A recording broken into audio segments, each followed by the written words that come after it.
An old man sits at a table piled with manuscripts. A candle barely smolders, casting trembling shadows on the walls. His hand, twisted with arthritis, moves slowly across the paper. He's not writing about gravity, not about laws of motion, not about light or mathematics. He's writing about God. They think I explain the world, he whispers into the emptiness. But I only showed how complex he made it.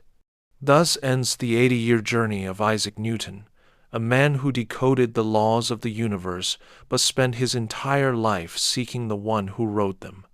He was born dead. At least, so it seemed. Tiny, premature, so small he fit in a quart mug. The midwife shook her head. He won't survive. His father had already died 3 months earlier. His mother wept over the tiny body that barely breathed. But the boy survived. Hannah, his mother, looked at him as a miracle. God left you here for a reason, she would whisper while feeding him. He has a plan for you. Isaac grew up quiet, withdrawn. Other children played in the street. He sat in a corner and stared at the sky, for hours, silently. What are you thinking about? His mother would ask. Why doesn't the moon fall? He would answer. He was 3 years old when his mother remarried. The new husband, a wealthy priest, didn't want another man's child. Isaac was sent to his grandmother. The boy didn't cry. He just stood by the window and watched his mother drive away. Something inside him froze that day. Something that would never fully thaw. He began to hate his stepfather. He wrote in his diary, I will burn down his house. I will burn him along with it. Childish rage that found no outlet. His grandmother took him to church every Sunday. He sat on the bench, listened to sermons about love, mercy, forgiveness. But inside, hatred smoldered. The Lord sees your heart, his grandmother would say. Then why did he take my mother away? The boy would ask. His grandmother didn't know what to answer. At 12, his mother returned. The stepfather had died. But Isaac was no longer that boy who had waited for her. He had become cold, distant, one who trusted only himself. His mother wanted him to become a farmer, manage their estate. But the boy was a terrible farmer. Sheep scattered while he sat under a tree reading Euclid. Crops spoiled while he studied Latin. You're wasting time on these books, his mother would shout. I can't think about sheep when there's an entire universe, he would reply. Finally, his uncle convinced his mother to send him to university, Cambridge, Trinity College. 18 years old, a quiet, unremarkable young man who interested no one. He had no money. He worked as a servant for wealthier students, cleaned their rooms, carried their food, endured their contemptuous treatment. But in the library he was king. Descartes, Galileo, Copernicus. He devoured their ideas like a starving man devours bread. The world suddenly became comprehensible, not chaos, not randomness, but a system. A system that could be calculated. Once his roommate caught him at prayer. Isaac stood on his knees, quietly whispering words from the Bible. Newton, I didn't know you were religious. Isaac rose, looked at him coldly. I study everything, including God. Study God? Are you serious? The same way I study geometry, I want to understand how he arranged everything. The roommate laughed. God cannot be understood by reason. Isaac didn't answer. But something dangerous flashed in his eyes. A challenge. I'll prove that he can. He was 23 when the plague began. The university closed. Students scattered to their homes. Isaac returned to Woolsthorpe, to his mother's estate. 2 years of solitude. 2 years when no one interfered, no one distracted. Only him, his thoughts, and the universe. He sat in the garden, watched apples falling from the tree. One, another, a third. Always down, never sideways, never up. "Why?" he whispered. And suddenly he understood. The same force that pulls the apple down keeps the moon in orbit. The same force that governs the fall of a stone governs the movement of planets. One force, everywhere, always. Gravity. He rushed to his room, grabbed a pen, began writing. Formulas, equations, calculations, for hours, days, weeks. He derived the law of universal gravitation, the same law that governs everything from a speck of dust to a galaxy. Simple, elegant, all-encompassing. F equals RGM1M2 divided by R squared. He looked at the formula and was seized with fear. "This is too simple," he whispered. "This is too perfect." He understood what it meant. If one formula describes the entire universe, that means the universe is not random. It obeys order. And if there's order, someone established it. But it meant something else, something terrible. If the universe is a mechanism that obeys laws, where is the place for God? Hadn't he, Newton, made God unnecessary? Hadn't he proven that the world works on its own, without interference? This thought haunted him. He continued working, derived 3 laws of motion, decomposed light into colors through a prism, invented differential calculus. In 2 years he did more than most scientists do in a lifetime. But each discovery only sharpened the question, where is God in all this? He returned to Cambridge, a hero. His work caused admiration. He was appointed professor, the youngest in the university's history. But he wasn't happy. Something gnawed at him from within. One evening, an old theology professor came to him. "Newton, I heard about your discoveries. They say you explained how the universe works." "Yes," Isaac answered coldly. "And how does God fit into this?" Newton was silent. "You don't know?" The professor was surprised. "I'm still thinking about it." The professor shook his head. "Young man, don't forget, science studies how, but only faith answers the question why." After the professor left, Isaac sat at the table and stared into emptiness for a long time. He couldn't accept that he had spent years trying to understand the world, only to distance himself from God as a result. This was wrong. It had to be different. He took the Bible, the same one his mother had read to him as a child, opened it at random. In the beginning was the Word, and the Word was with God, and the Word was God. All things were made by him, and without him was not anything made that was made. Isaac read again and again. All things were made by him. Suddenly he understood. He hadn't created a mechanism without God. He had described a mechanism created by God. His laws, these aren't a replacement for the Creator. They're his signature, his language, his way of speaking to the world. Gravity isn't random. It's precise, unchanging, universal, because it was established by someone precise, unchanging, universal. "God," Isaac whispered, "I didn't replace you. I found your handwriting." That night he didn't sleep. He wrote, not about physics, about theology. This most beautiful system of the sun, planets, and comets could only proceed from the counsel and dominion of an intelligent and powerful being. He governs all things, not as the soul of the world, but as Lord over all.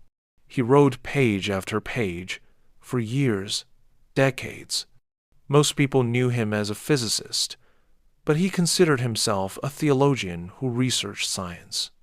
He studied the Bible with the same thoroughness as mathematics, read ancient Hebrew to understand original texts, wrote treatises about prophecies, about the nature of the Trinity, about church history. His religious manuscripts weighed more than his scientific ones. Millions of words, thousands of pages, but he didn't publish them, feared they wouldn't understand, that they'd accuse him of heresy. Once a young student asked him, "Professor, what's more important, science or faith?" Newton was silent for a long time. Then he said, "Imagine two people studying a painting. One measures the dimensions of the canvas, examines the composition of paints, calculates proportions. The other simply looks and sees beauty. Which one is right?" "Both?" "Yes. Science measures creation. Faith sees the Creator. I need both. Without science, I won't understand how ingeniously everything is arranged. Without faith, I won't understand why."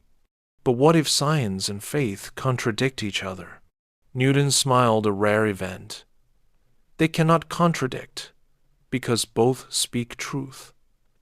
If there is a contradiction, it means we understood something wrong, either in science or in interpretation of Scripture." The student pondered. "So you believe God created the world in 6 days?" "I believe God created the world. How exactly, I don't know. The Bible is written in human language for humans. Perhaps a day for God is not the same as a day for us. But that's not important. What's important is, He created, and He created according to laws. My work is to study these laws." At 44 he wrote, "Mathematical Principles of Natural Philosophy," a book that changed the world. It contained all his discoveries: laws of motion, law of gravity, mathematical proofs, everything he had discovered in his life. But at the end of the book he added something unexpected, a section titled General Scholium. There wasn't a single formula there, only words. He is eternal and infinite, omnipotent and omniscient.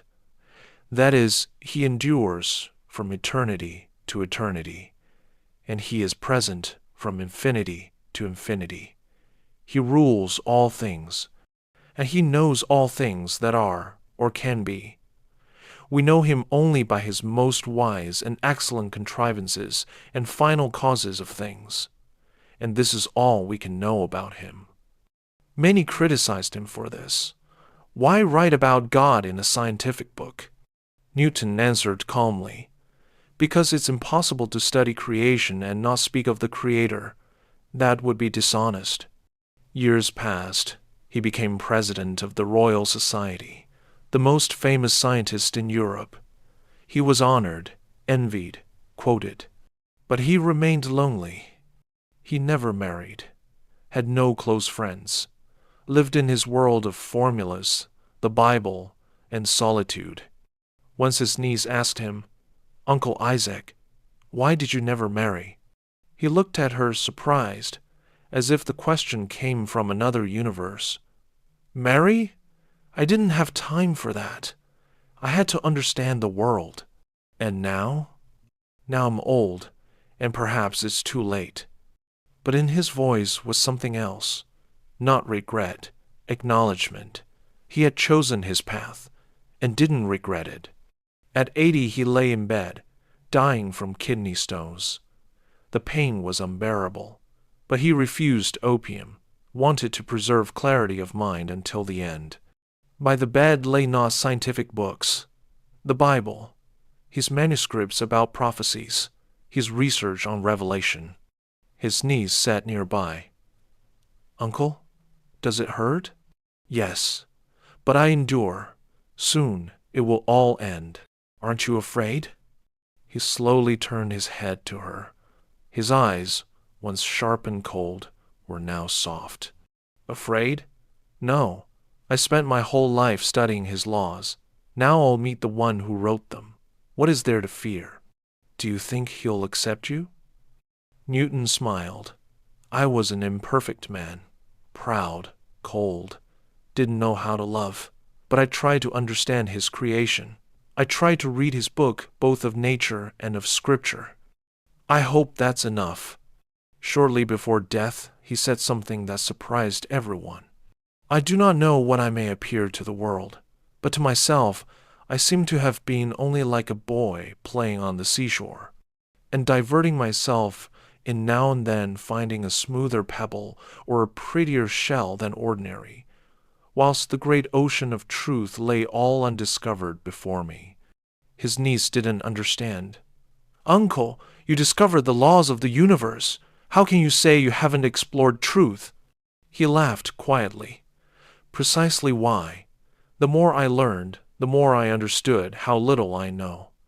I calculated planetary orbits, but don't know why God created exactly this many planets and not more. I described gravity, but don't know what it truly is. I decomposed light into colors, but don't know why humans are given to see these particular colors. Each answer generates 10 new questions. And the closer I approached understanding, the more I saw how infinite God is. So was it all in vain? No, he answered unexpectedly, sharply. Not in vain. Each pebble I found on the shore is a gift. Each formula is a letter from him.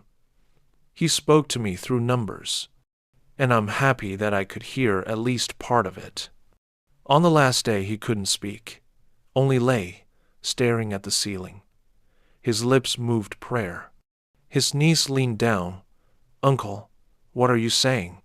He gathered his last strength. Thank you for letting me see. He spoke no more. Died quietly at dawn on March 20th, 1727. Hundreds of people came to his funeral, scientists, aristocrats, politicians. They spoke of his genius, of his contribution to science, of how he changed the world.